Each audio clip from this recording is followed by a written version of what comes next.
seja livre. Amém?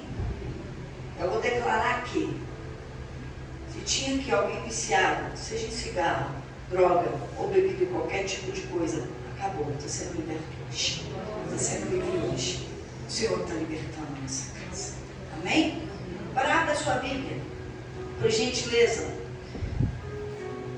2 Reis, livro de 2 Reis, capítulo 4, versículo 2 Reis, capítulo 4. Hoje é o segundo dia da campanha Reconstrução da Minha Vida. Eu quero falar da reconstrução da vida de uma viúva desamparada. 2 Reis, capítulo 4, versículo 1.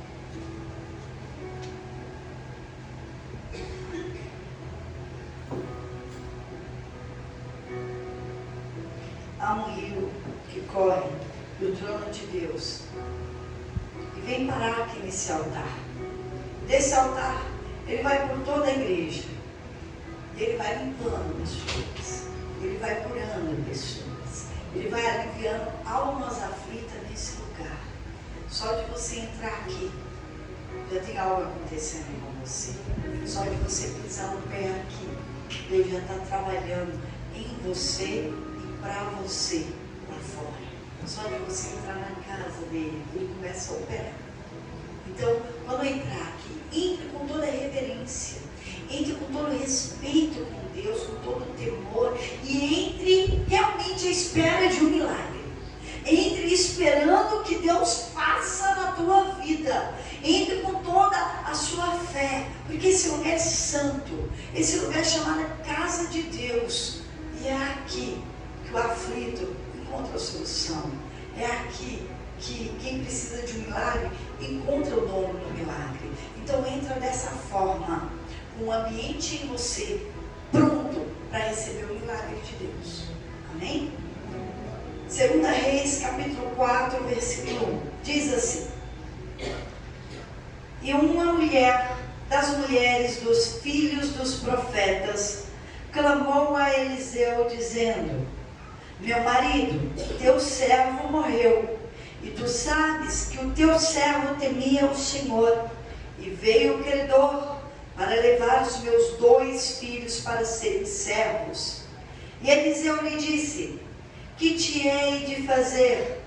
Diz-me que é o que tens em casa. E ela disse: Tua serva não tem nada em casa, senão uma botija de azeite. Então disse ele: Vai, pede emprestadas de todos os teus vizinhos vasilhas vazias, não poucas. Então entra e fecha a porta sobre ti e sobre teus filhos, e deita o azeite em todas aquelas vasilhas, e põe à parte a que estiver cheia.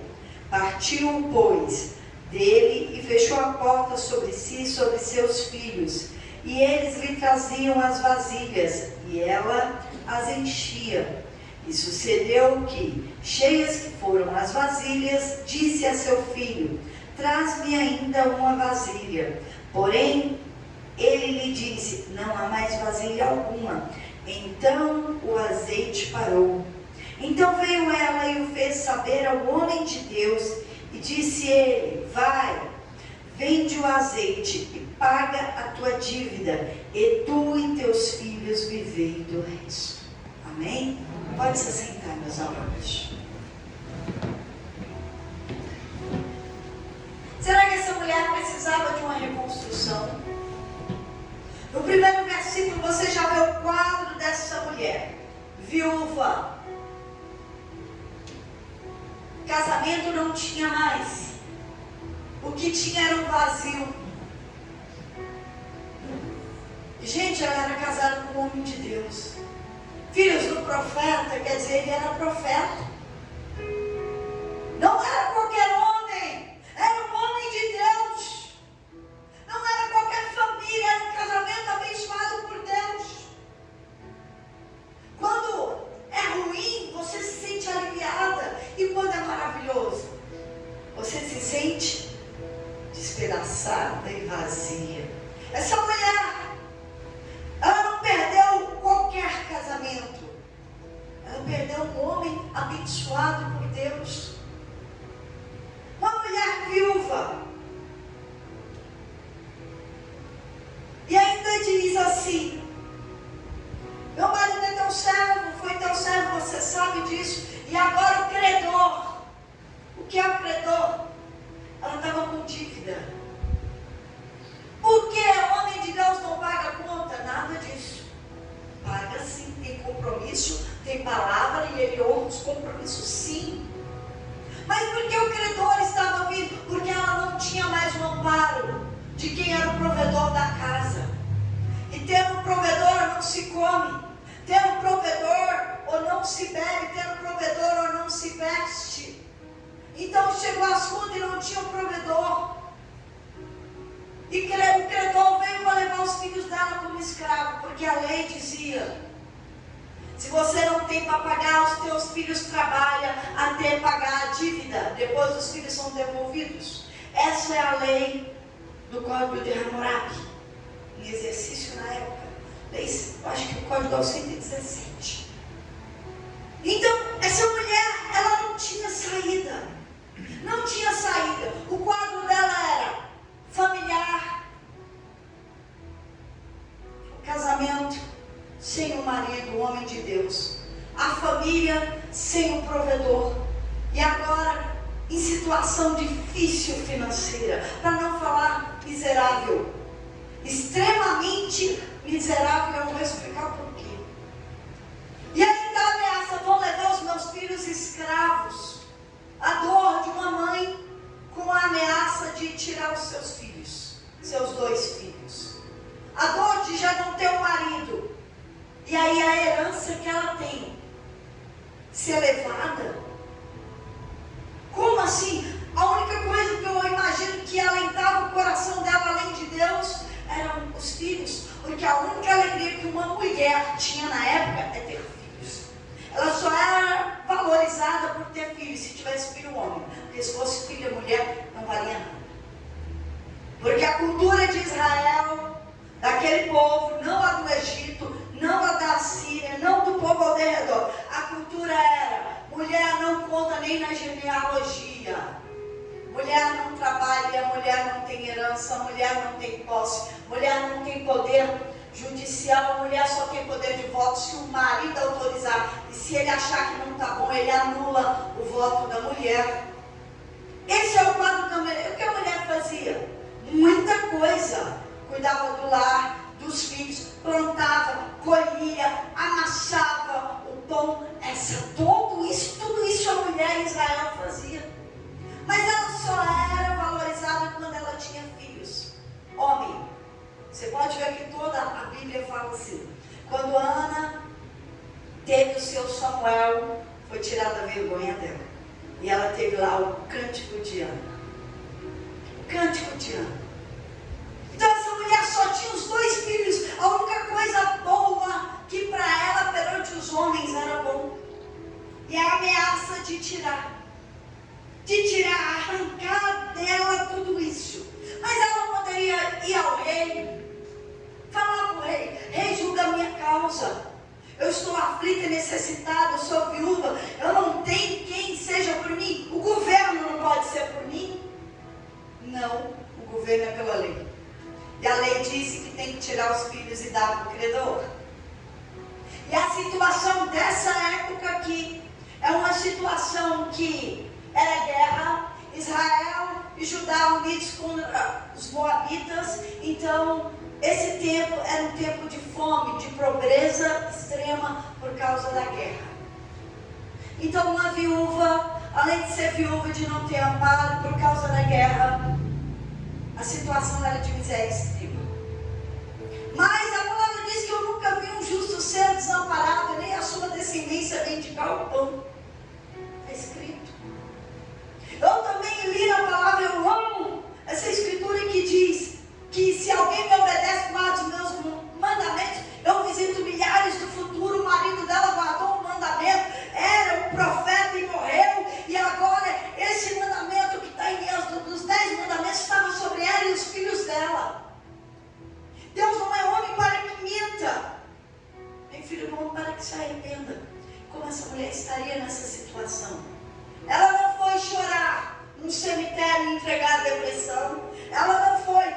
cima de uma cama e dizer, eu não vou levantar e não consigo fazer nada, eu não tenho ânimo, estou desistindo da vida. Ela não ficou em casa administrando problemas, mas a palavra diz que ela foi até o homem de Deus. O que é isso? Tem problema? Vai aonde Deus está. Se você tem problema, não fique parado. Parado ninguém consegue nada. Quer reconstruir? Mãos à obra. Nunca vi uma construção se levantar sem alguém colocar a mão na obra, a mão na massa, se não fazer o que precisa ser feito. Então é a hora de reconstruir. Essa mulher poderia fazer o quê? Ela poderia ir a Deus. Não adiantava ir ao rei e ao juiz, porque ia ser condenado. Ela precisava de misericórdia. Quem tem misericórdia para dar é Deus. Eu usei um termo essa semana, falei assim, de dó o inferno tá? Nossa, vocês adoram esse termo, né? Não é dó. Não é dó. É misericórdia de Deus. E Deus tem para dar para nós. Mas o homem não tem misericórdia. Não tem misericórdia. Não vai olhar com os olhos de Deus. Então essa mulher, ela clamou ao Senhor. E eu falo assim, que Deus, Ele sempre está com os ouvidos atentos para ouvir o clamor do necessitado. Ah, se for um órfão, uma viúva, a palavra tem respaldo. Êxodo 22, capítulo também 22 fala isso. Não aflige, nem o órfão, nem a viúva. Mas se ela for afligida e ela clamar a mim, fique sabendo que eu vou ouvir. Foi Deus que disse. Se eu imagino que se essa mulher era mulher de profeta, era uma mulher de Deus. Ela conhecia isso, então ela foi clamar. Ela foi clamar a Deus, ao homem de Deus que representava Deus na terra, que é o profeta Eliseu. E seja o que você tiver de problema, clame a Deus. Comunicai aos santos as tuas necessidades. Romanos 12. Então comunique. Não é uma coisa, ela não foi pedir nada, você sabia disso? Ela falou, me dá o dinheiro para eu pagar a dívida. Quem conhece Deus, sabe quem é Deus. Deus não vai diminuir o seu problema ou acabar com o seu problema. Deus quer gerar um milagre para você acreditar nele.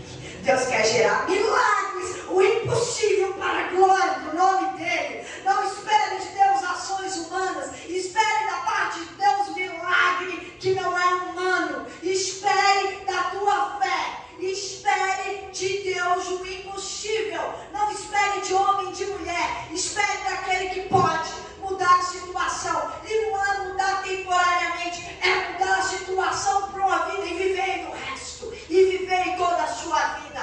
Não é apagar uma conta, é resolver o problema de uma mulher viúva, desamparada e sozinha.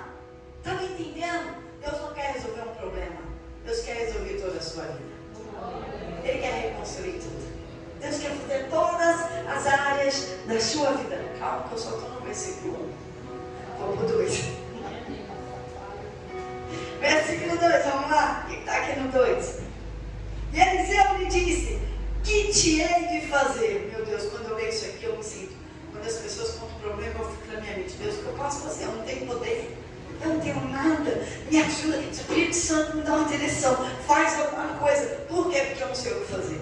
Eu falo na minha mente. Não precisa me ouvir.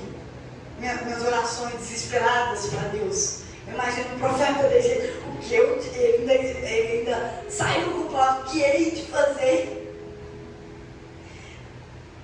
E Eliseu me disse, que te hei de fazer? Aí eu já imagino o Espírito Santo trabalhando na mente dele, já dando a direção, mostrando a visão, mostrando o que ele deve falar, porque ele é conduzido pelo Espírito de Deus. Né? Aí ele fala assim, diz-me, o que é que você tem em casa? O que você tem em casa? Ela disse, uma botija de areia. Não tenho nada, primeiro. Como não tem nada? O que você tem? O mais miserável eu tenho. Ela disse, se não, uma botija de azeite. E o que você vê tão pequeno, uma botija de azeite. Eu imagino um profeta vendo. Né? Porque assim, tem gente que eu converso, ela me fala uma realidade, eu estou vendo outra coisa. Ela me fala uma coisa, eu estou vendo uma coisa coisa tão grande. Eu imagino ela, na mente dela, uma pequena botija de azeite. E eu imagino o profeta Eliseu vendo assim.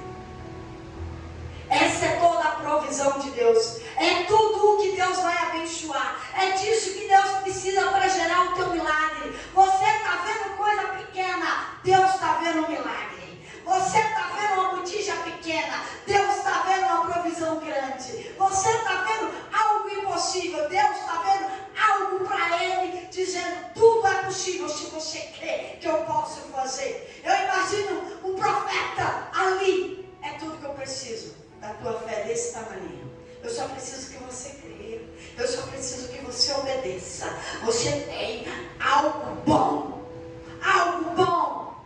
Já manifestou desde o começo. Ela foi até o profeta. Ela comunicou. Ela sabia quem ela era perante Deus. Ela sabia quem o esposo dela servia. E ela veio com a atitude certa. Ela veio comunicar a situação, esperando a direção de Deus para a reconstrução da sua vida. E ali ela estava com os ouvidos abertos. Quase que ela dizia assim, eis-me aqui, fala que a tua serva te ouve. E ela disse, olha que interessante, a tua serva não tem nada. Sabe o que ela disse? Eis-me aqui para obedecer aquilo que você me disser. Quando ele fala assim, a tua serva está aqui, ela está dizendo, eu estou disposta a fazer o que precisa ser feito. Porque quando fala, serva, está dizendo, eis-me aqui para servir, fazer o que precisa ser feito. Só me dá uma palavra, me dá uma direção. Eu só preciso que Deus fale alguma coisa para eu saber o que fazer. Eu sou assim com Deus. Deus, não tem explicação, não sei o que fazer, mas me fala uma coisa para eu te obedecer. Me fala, me dá só a direção. Aonde é que está o seu milagre para eu te encontrar o seu milagre agora? É tudo que eu preciso. Me dá uma palavra, eu estou que nem um centurião. Me dá só uma palavra. Porque eu sei que está debaixo de autoridade. Se eu digo que o meu soldado vai, ele vai. Se digo para ele vem. Então me dá uma palavra, porque eu não sou digno. Você entre na minha casa. Imagina essa serva assim. Me dá uma palavra. Me dá uma direção. Uma só direção. Então, a direção que sair do altar. Creia. Siga. Obedeça. É tudo que você precisa para vencer a vida. Tudo que eu preciso é uma palavra de Deus. Então ele deu a direção. Vamos lá. Versículo 3. Então vai. Olha só que interessante. Esse vai ficou na minha mente. Então faz o quê? Então vai. Então faz o que você pode fazer. Então faça. O milagre você não pode fazer. Faça a sua parte que o Senhor faz o milagre. O milagre é a parte de Deus. A sua parte é obedecer a direção de Deus. Ele disse, vai, levanta, creia, tenha fé para obedecer uma direção que não é humana. Uma direção totalmente, para mim, humanamente falando, absurda. Porque se você olhar com os olhos humanos, ele mandou essa mulher pedir vasilhas. Não poucas, os seus vizinhos entrar para dentro da casa dela, fechar as portas, ela e os filhos, e pegar a botija pequena, que eu falei, e deitar as outras vasilhas. Analise com a sua mente, não com a sua fé. Que absurdo. Tá louco. Tá louco. Mas olha o que ele disse. Vai, pede emprestado de todos os teus vizinhos vasilhas vazias, não poucas. Vai, pede para os vizinhos, porque quem é de Deus não briga com todo mundo. Quem é de Deus não é mal falado na vizinhança, porque quem é de Deus não encrenca com todo mundo. Ela não é de Deus? E pede, não pede pouco não. E se você está aqui para reconstruir, põe uma coisa na sua mente. Não pede pouco não. Eu quero que você alargue a tua visão. Eu quero que você enxergue as grandezas de Deus. Você só vai até onde você enxerga. Se você enxerga pouco na tua mente, aonde você vai chegar? Porque é conforme a sua fé. É conforme a sua fé. Então eu preciso ter fé. Eu preciso ter fé para coisa grande. Ele mandou pedir. vasilhas vazias, e não poucas. Então eu vou pedir o máximo que eu puder pedir. Eu vou pedir o máximo que eu puder pedir. Tem uma, tem duas. Quantas você tem disponíveis? Eu preciso de todas que estão vazias. Você pode me emprestar? E ela, aqui ele diz assim, no versículo 4: então entra e feche a porta sobre ti e sobre teus filhos, e deita o azeite em todas aquelas vasilhas, e põe a parte a que estiver cheia. Eu imagino, fechar a porta por quê? Quem quer ir na casa de uma viúva extremamente miserável? O diabo. Fechar a porta por quê? Eu vou explicar para vocês o que é fechar a porta e vocês vão entender. Fecha a porta para quem é do diabo na sua vida. Fecha a porta. A casa não é para entrar todo mundo. Fecha a porta. Deus trabalha no secreto com você e com a tua família. Fecha a porta. Deus trabalha no secreto. Não é com todo mundo. Fecha a porta para não sair falando o que Deus vai fazer na sua vida para todo. Muitas vezes perdeu o milagre. Por quê? Porque a porta está escancarada. Perdeu o milagre. Por quê? Porque sai contando para todo mundo as grandezas que Deus tem na sua vida. A direção que Deus te deu foi para você, não foi para o vizinho, não foi para o outro, não foi para todo mundo. A fé individual, nós temos que aprender. Não conte os teus sonhos ou os milagres que Deus disse para ninguém. Fecha a sua porta no secreto. Tenha só quem acredita com você. 2 crianças, 2 filhos. Eles acreditavam que uma criança acredita em tudo que a mãe ou o pai fala. Fecha a porta. Pare de contar tudo pelo WhatsApp. Pare de contar para todo mundo da família ou para todo mundo de amizade. Pare. Ela simplesmente fez o que? Ouviu a ordem. Tudo o que o profeta falou. Não interessa se é absurdo. Eu creio. Não interessa se essa direção aqui vai contrário à razão. Eu quero ir pela minha fé. Eu acredito em Deus, eu acredito na palavra de Deus. E por crer eu obedeço. Só questiona quem não acredita. Só duvida quem não acredita. Ela não questionou, ela não duvidou, ela não pediu a opinião do outro, ela não saiu falando para todo mundo. Quem confia, espera. Quem confia, não fala. Quem confia, reclama. Simplesmente confia, tem certeza que eu não tenho. E o problema de muitos não ter o milagre é porque não confia. Porque se você confia, você faz. Você faz de olho fechado. Se você confia, você põe toda a força, é 100%, é sem reserva. Essa mulher obedeceu. Ela fez exatamente como o profeta orientou. Ela foi para a sua vizinhança, tomou as vasilhas emprestadas, entrou para a sua casa, fechou a porta e ela mesma pegou o azeite. Agora é a hora. O diabo muitas vezes fala assim na mente: você está louca, não vai acontecer nada. Você vai sujar esse monte de vasilha e vai estragar o seu azeite, o pouquinho que você tem. O diabo nessa hora vai tentar travar. Vai vir pensamentos, vai vir sentimentos, mas é tudo que eu tenho. Ela só tinha isso. Mas é tudo que eu tenho. E se eu for jogar na vasilha, vai sujar a vasilha e eu vou ficar sem o azeite. Ei! Não é o que você está vendo, é o que você está crendo. Não é o que você está olhando.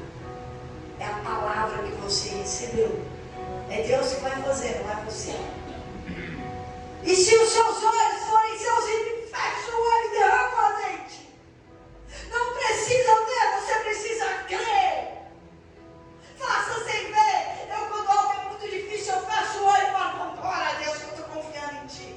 Vamos, que eu não quero nem ver. Porque a hora que eu abrir, eu só quero ver o resultado. Porque o resultado fala mais do que a minha visão. O resultado fala mais do que as minhas palavras. O resultado fala mais do que os meus sentimentos. E eu prefiro acreditar na palavra do que aquilo que eu estou vendo, do que aquilo que eu estou sentindo. Porque isso é fé. Isso é fé. Eu imagino ela fechando o olho. Eu imagino, o texto não diz. E de repente, o azeite não parava. Não parava. Uma vasilha enchia, outra vasilha enchia. E eu fiquei assim, como o profeta manda eu deitar o azeite?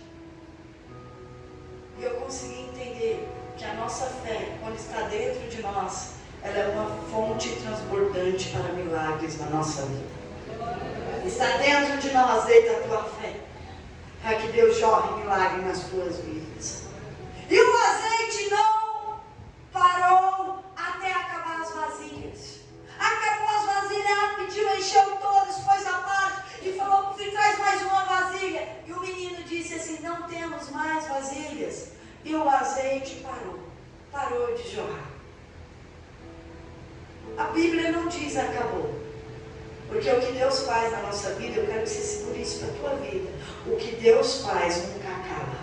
Pode parar momentaneamente, mas nunca vai acabar. O que Deus faz transborda e não tem limite. É por toda a sua vida, cada vez que você precisar de um milagre. Ele não muda e Ele não para. Ele para porque não temos capacidade para receber. Ele para porque não temos estrutura para tomar conta daquilo que Ele quer nos dar. Ele para preparar e estruturar vasos vazios para receber as grandes bênçãos dele.